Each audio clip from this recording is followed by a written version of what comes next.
안녕하세요. 조대현입니다. 오늘이 벌써 6회 방송이네요.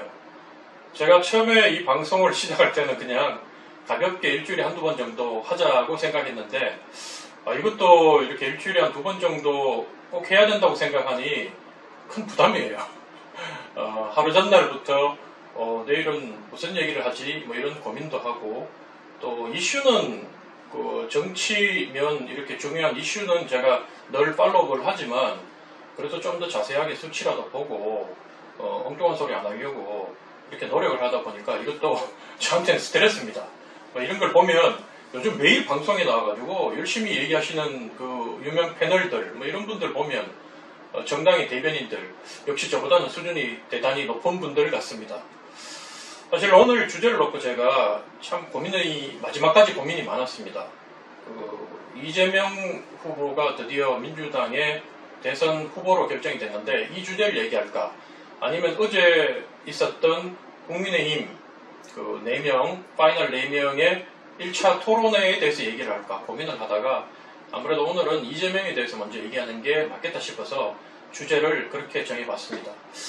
사실 이재명 후보가 사실은 올라올 때 저는 정말 마음속으로 땡큐였습니다. 사실은 이재명이 몇 달 전만 하더라도 이재명 올라오면 쉽지 않다. 이번 대선에서 우리가 비록 정당 지지율과 또 정권 교체 지수가 높다고 하더라도 이재명이라는 사람은 정말로 이 현역 지금 활동하는 정치인 중에는 제가 봤을 때 연설력이 가장 뛰어나고, 그리고 자기 주장과 선명성, 전투력 이게 거의 탑 클래스이기 때문에 과연 누가 이재명하고 붙어야지 대선에서 우리 당에 승리를 안겨줄 것인가 이런 고민을 늘 하고 있었습니다. 그런 의미에서는 이미 저는 사실은 윤석열 후보로는 부족하다고 봤던 것이고요.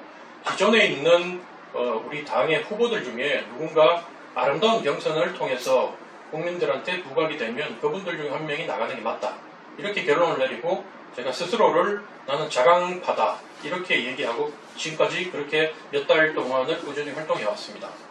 사실은 이재명이라는 사람이 대장동권이 터지지 않았다면 형수 욕설건도 있고, 그 다음에 철거민들하고 몸싸움하고 이런 것들, 그 다음에 여배우와의 여러 가지 입에 담기도 좀 어려운 그런 구설수도 있고 했지만, 이런 내용들은 이미 많은 부분들이 많은 사람들한테 알려진 상태입니다.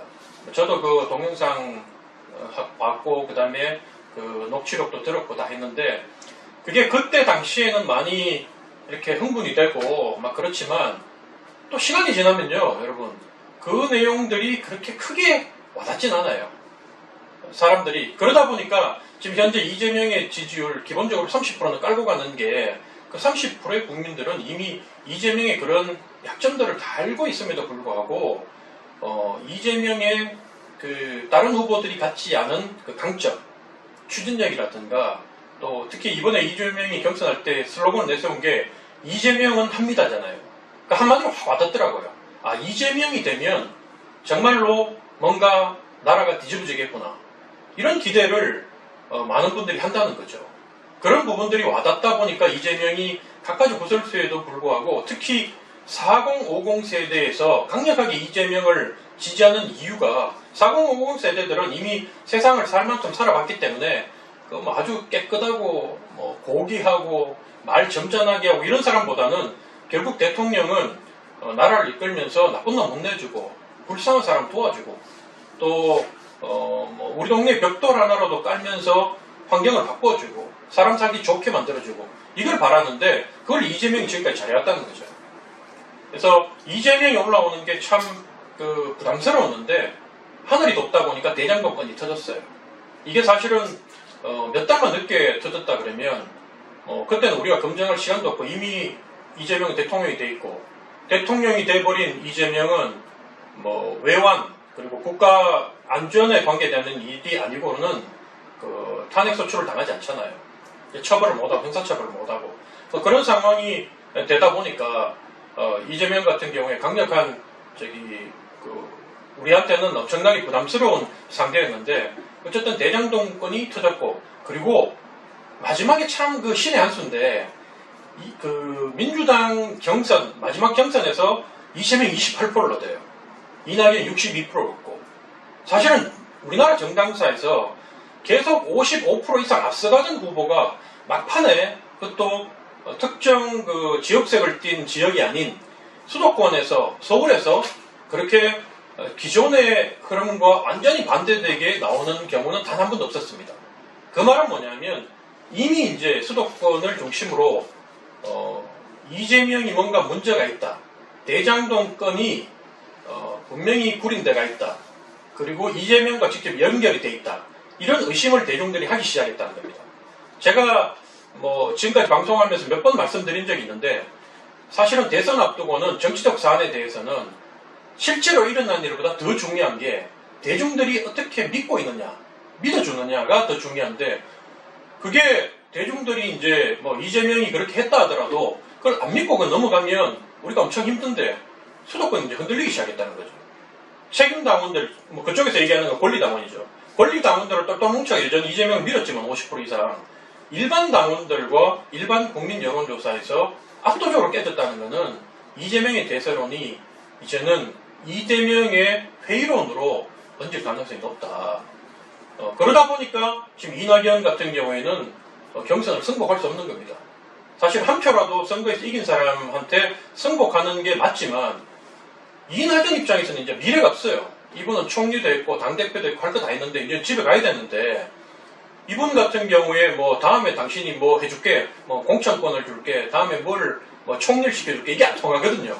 자기가 봤을 때는 룰만 그게 이미 사퇴한 사람들 있지 않습니까? 그 사퇴한 사람들을 일반적인 상식으로는 사퇴한 사람들의 표는 그냥 총 합계에는 넣고 그 다음에 이 기권표로 이렇게 처리를 해야 되는데 민주당은 룰 자체가 이 사표를 갖다가 아예 빼버려요. 총 그 투표수에서.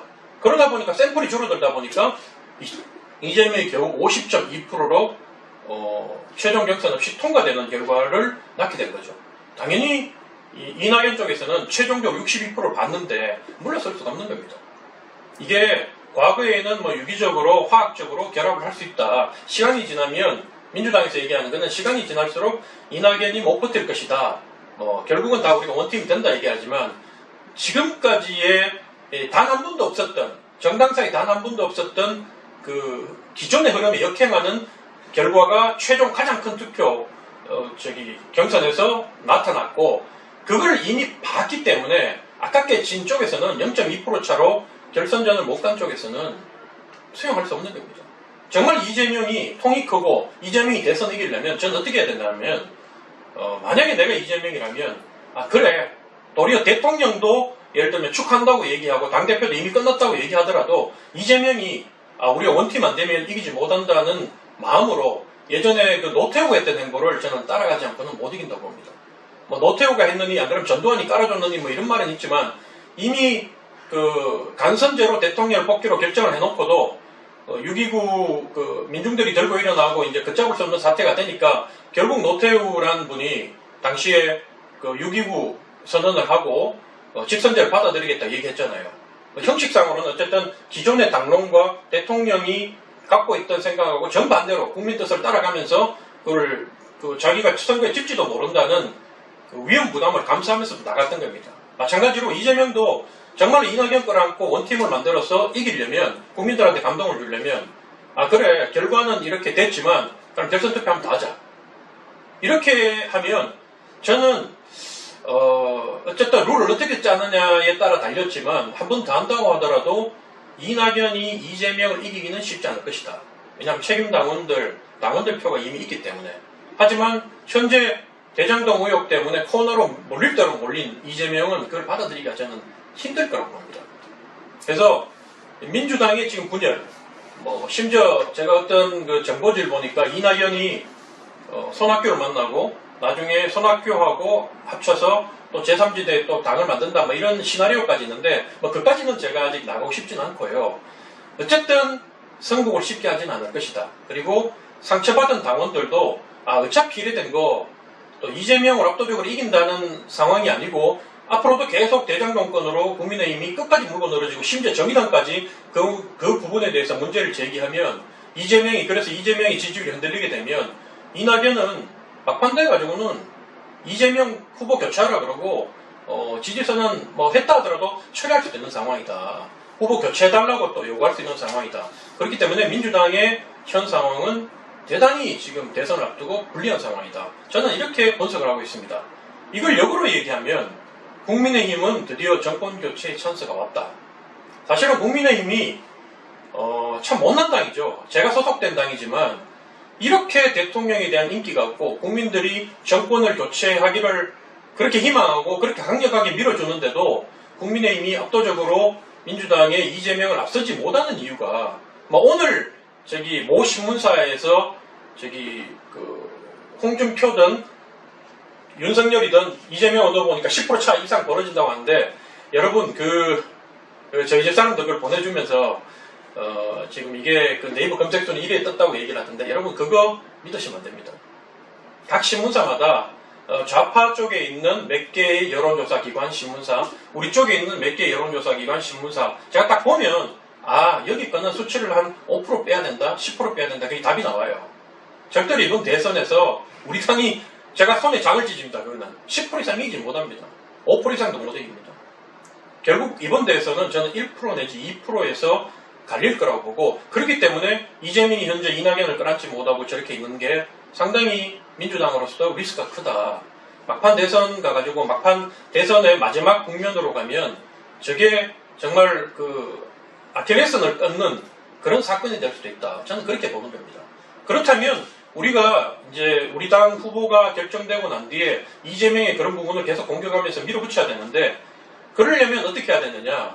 적어도 우리가 민주당의 이재명의 대장동권 기타 예를 들면 여배우 욕설 그다음에 형 문제 그다음에 철거민 문제 여러 가지 문제가 있지만 이런 문제는 다 지역적인 문제로 있고 우리 당의 후보의 건이 새로운 이 약점이 이재명의 대장동권의 물타기용으로 이용될 수 있는 건이 없어야 되는 거죠. 근데 제가 윤석열 후보 미워서 그런 게 아니라 저는 윤석열 후보로는 대선이 안 된다고. 윤석열이라는 분이 후보가 딱 되는 순간 민주당 쪽에서는 계속 고발사주 의혹 지금 거짓말한 거 우리도 드러나잖아요. 김웅은 솔직히 말해서 제가 그 당에 소속돼 있지만 거짓말한 거잖아요. 기억이 안 난다? 그 머리 좋은 분이 검사 있고 서울대 법대 나오신 분이 그 기억이 안 난다는 게 말이 됩니까? 정치권에서 기억이 안 난다는 말은 자기가 불리하다는 거예요. 저는 그렇게 해석합니다. 그렇기 때문에 어쨌든 지금 여러 가지 제가 입에 담기도 한 내용들이 벨트 아래 문제도 나오고 이런 문제들이 계속 나온다는 게 만약에 윤석열 후보가 우리 당의 후보가 되는 순간 이재명은 끊임없이 그 문제를 가지고 민주당은 그 문제를 가지고 대장동권을 물타기를 할 것이고 우리 당이 대장동권으로 완전히 이재명의 민낯을 드러내고 무너뜨려 버려야 되는데 이거를 윤석열 이분만 나오면 이게 희석이 돼가지고 우리가 이용할 수 없는 카드가 돼버린다는 거죠. 그럼 나머지 3명은 나느냐? 현재로 봤을 때 나머지 3명은 여러 가지 약점과 구설수가 있지만 그거는 이재명으로 따지면 욕설 문제라든가 철거민한테 했던 행동들 그 다음에 여배우 건 이 건보다도 사실은 건이 약한 건이에요.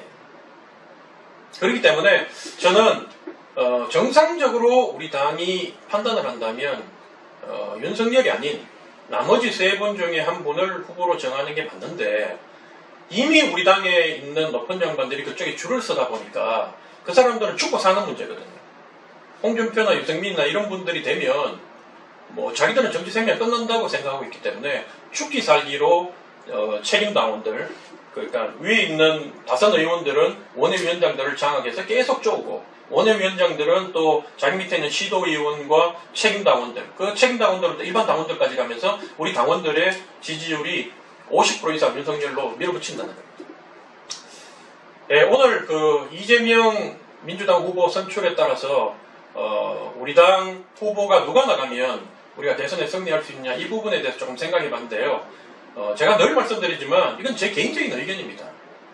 조대훈 네가 윤석열한테 홍준표가 지난번 2차 컷오프에서 졌는 거 봤냐? 너 뭐 찌라시 봤다. 거짓 뉴스다 이러는데 여러분 저는 방송할 때 그 정보지 보지 않았습니다. 보지 않고 제가 판단하건데 이런 이유 때문에 홍이 윤한테 조금 밀렸을 것이다. 격차는 조금 더 벌어졌을 것이다. 이렇게 판단했던 거죠. 그리고 실제로 윤이 계속 앞서고 있기 때문에 어제 토론에서도 나머지 세 후보들이 전부 다 윤만 물고 늘어지잖아요. 홍이 1등했으면 홍을 물고 늘어져야죠.